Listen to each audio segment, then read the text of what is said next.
Spirit of Capitalism by Max Weber. Max Weber, who is known for Protestant ethic and spirit of capitalism. He traced the impact of aesthetic Protestantism.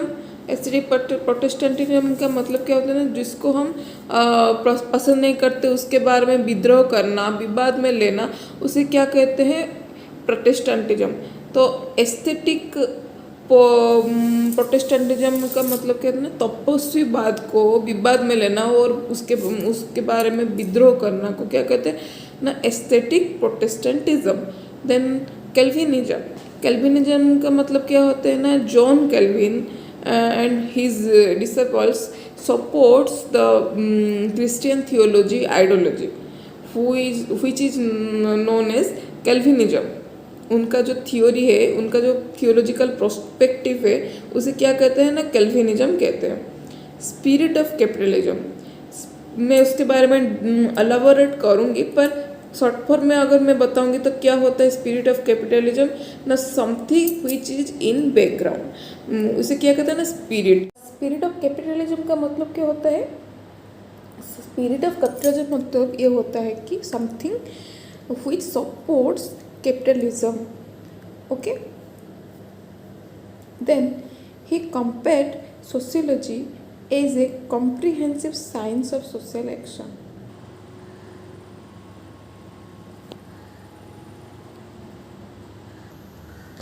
मतलब क्या होता है ना, जो society में जो भी कुछ हो रहे हैं हमारे आसपास, उसको अगर हम डिटेल में बताएं और डिटेल साइंस, उसको क्या कहते हैं ना, सोशियोलॉजी. उनके परिभाषा में सोशियोलॉजी उसे कहते हैं. Okay. Then according to him, religions do not have an immediately obvious economic character, it is multi causal. अगर हम कार्ल मार्क्स के बारे में डिस्कस करेंगे तो कार्ल मार्क्स ने क्या कहा है ना, कार्ल मार्क्स ने कहा कि रिलीजन का मतलब it is a economic character और इकोनॉमिक फैक्टर्स. जो भी इकोनॉमिक फैक्टर्स है वो रिलीजन को सूचाता है.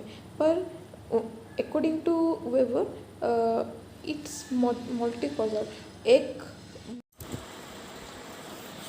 मल्टीकॉजल, इसका मतलब ये होता है कि कार्ल मार्क्स जो थे उनका कहना था कि रिलीजन जो होता है वो only it consist of only economic character, but according to Weber it consist of multiple characters और multiple causes, so it's called as multicausal. Okay.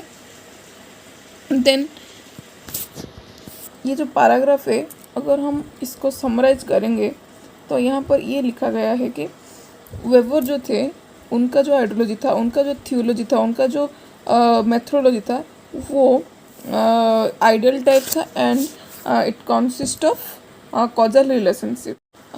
He elaborated a set of categories such as prophecy, idea of charisma, routinization and other categories which becomes tools of deal with the comparative material.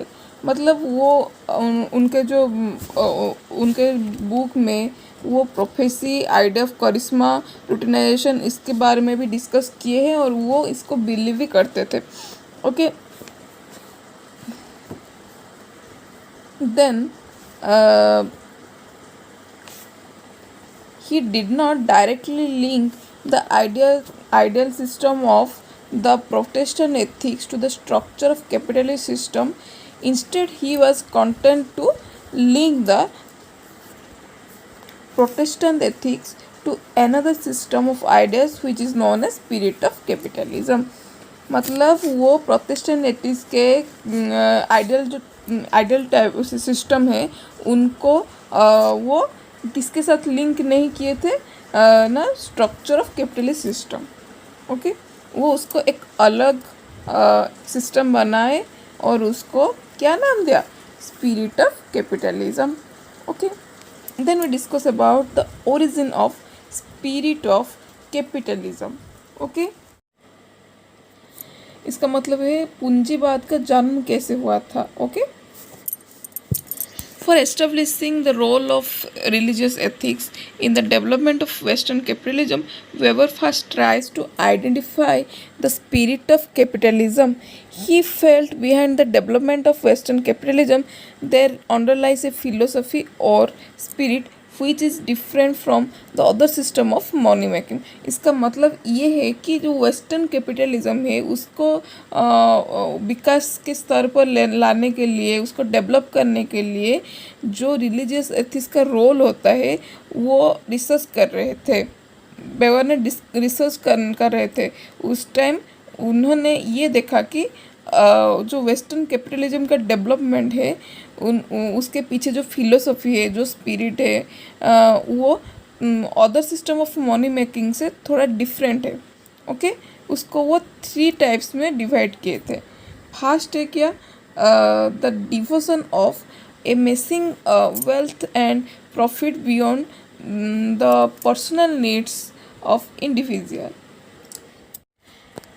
इसका मतलब ये है कि हमारा जो अमाप संपत्ति है, जो प्रॉफिट है, उसका त्याग करना, जितना आवश्यक है उतना ही कमाना और उतना ही खर्च करना जितना कि हमें ज़रूरत है.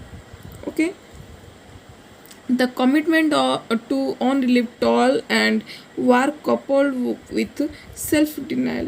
इसका मतलब है कि कोई भी काम करने के लिए अक्लांत परिश्रम करना और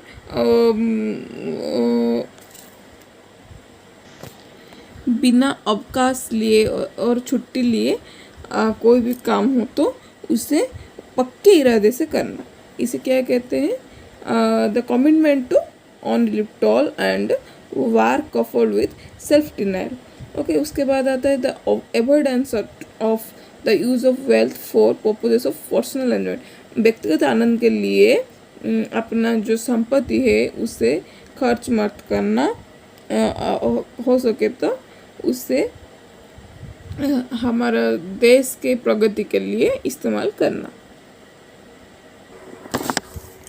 देन वी डिस्कस, ये पैराग्राफ में ये लिखा गया है कि जब वेबर ने अपना रिसर्च वर्क जारी कर रहे थे स्पिरिट ऑफ कैपिटलिज्म के बारे में, तभी उनको वो बेंजामिन फ्रैंकलिन के द्वारा प्रभावित हुए थे, जो कि उनको सम यूजफुल टिप्स दिए थे हाउ टू मेक मनी. क्योंकि बेंजामिन फ्रैंकलिन जो थे एक सफल उद्योगी थे. Okay then we discuss about traditional versus modern capitalism. Modern capitalism में एक विशेषता ये थी कि वो व्यक्तिगत खर्चों के लिए, व्यक्तिगत आनंद के लिए, मतलब जो पर्सनल डिजायर होता है उसके लिए पैसे नहीं कमाते थे. उनके बीच एक विश्वास नामक और ट्रस्ट नामक एक चीज़ था. वो पैसे ज़्यादा कमाने के लिए ज़्यादा काम करने को भी प्रस्तुत थे.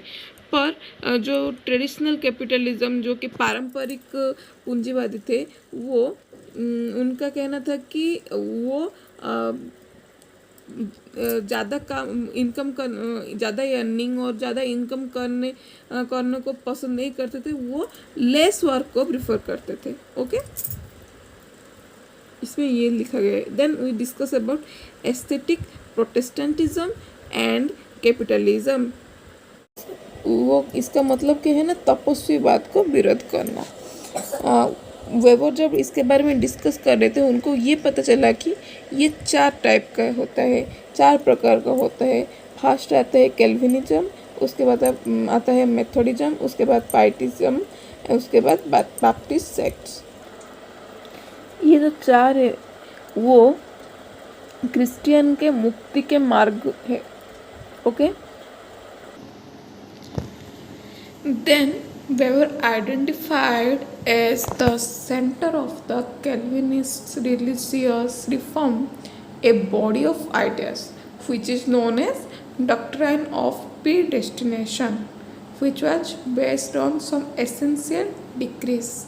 They were, first is predestination, then moral behavior or Protestant work ethics, then church should govern the state. Along with these decrees, Calvin imposed two obligations of the believers, that they shall assume that they are among the elected, and having any doubt about their salvation is a loss of faith in God. मतलब क्या होता है कि हम सब ये सोच कर चले कि हम साल्वेशन मतलब मोक्ष के लिए हम सिलेक्ट हो चुके हैं, हम चयनीय हो चुके हैं। अगर हम कोई भी युक्ति या डाउट करेंगे तो ये होगा कि हमें भगवान के ऊपर विश्वास नहीं है।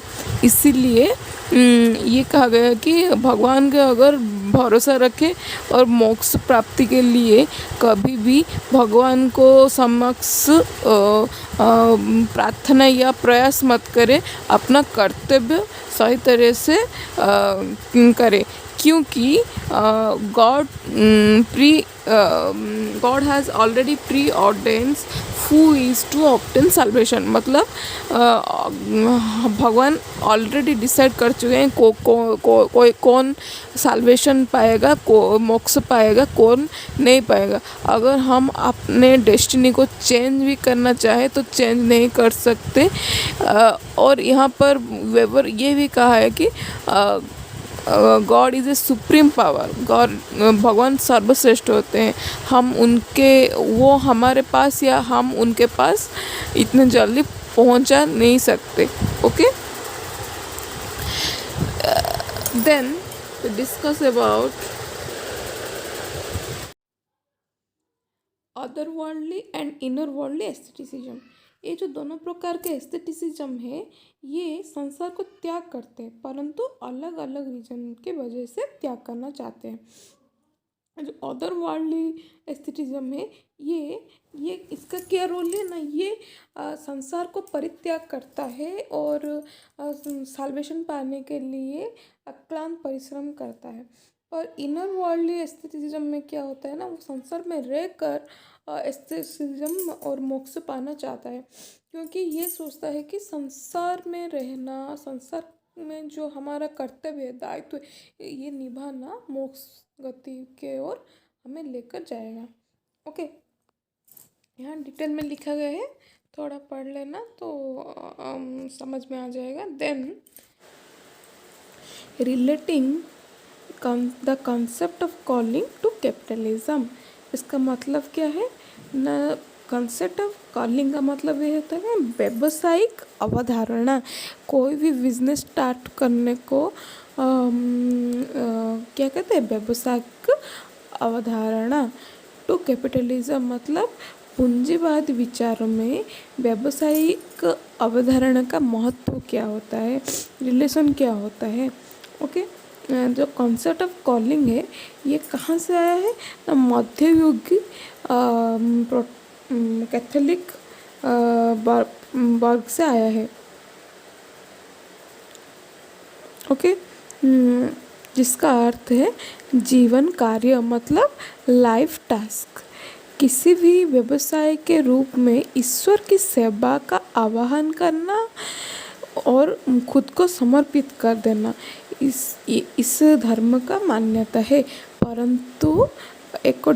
परंतु जो हमारे वेबर थे उनका कहना था कि ईश्वर को समर्पण करने से कुछ नहीं होता, पहले हमें समाज के लिए कुछ करना चाहिए, समाज की सेवा करना चाहिए।